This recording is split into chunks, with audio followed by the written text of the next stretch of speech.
الحمدللہ رب العالمین والصلاة والسلام علی سید المرسلین اما بعد۔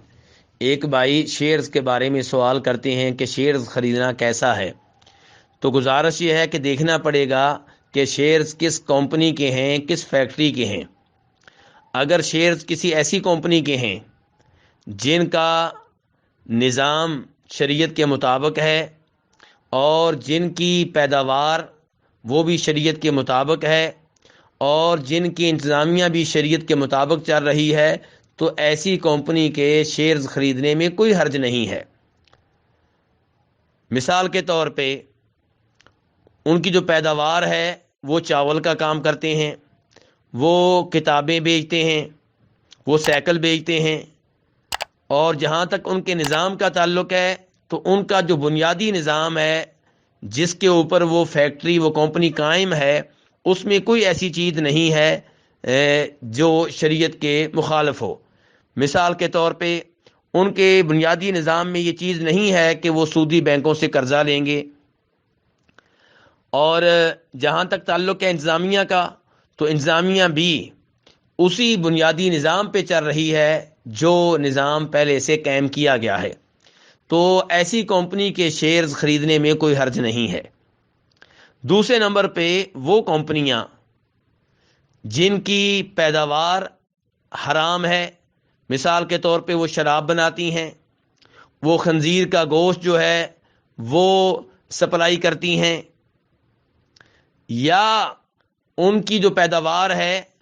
اس میں کچھ چیزیں حلال ہیں کچھ حرام ہیں، وہ مثال کے طور پہ ایسی کیسٹیں بھی بیچتے ہیں جن میں علماء کرام کے وہ لیکچرز ہیں جو توحید و سنت پہ مشتمل ہیں، اور ایسی کیسٹیں بھی بیچتے ہیں جو گندے گانوں پہ، گندی فلموں پہ مشتمل ہیں، شرکیہ قوالیوں پہ مشتمل ہیں، یا ان کا جو نظام ہے اس میں کچھ ایسا ہے جو شریعت کے خلاف ہے۔ مثال کے طور پہ ان کے نظام میں یہ لکھا ہوا ہے کہ جب انہیں ضرورت پڑے گی تو وہ پیسہ سودی بینکوں سے لیں گے، ان سے قرض لیں گے، تو ایسی جو کمپنی ہے وہ حرام ہے اور اس کے شیئرز خریدنا حرام ہوں گے۔ تیسرے نمبر پہ کوئی ایسی کمپنی ہے جن کی پیداوار حلال ہے اور جن کا بنیادی نظام جو ہے اس میں بھی کوئی ایسی چیز نہیں ہے جو شریعت کے خلاف ہو، لیکن ان کی انتظامیہ کبھی کبھار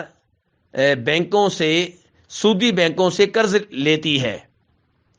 تو یہ جو کمپنیاں ہیں ان کے شیئرز خریدنا جو ہے یہ مشکوک سا ہے۔ اگر ان کمپنیوں کی انتظامیہ وعدہ کرے کہ وہ آئندہ سودی بینکوں سے سود پہ قرض نہیں لیں گے تو پھر ان کے شیئرز خریدے جا سکتے ہیں، اور اگر وہ اصرار کریں کہ ہم یہ کام جاری رکھیں گے تو پھر ان کے شیئرز خریدنے سے اجتناب کرنا چاہیے۔ واللہ تعالی اعلم۔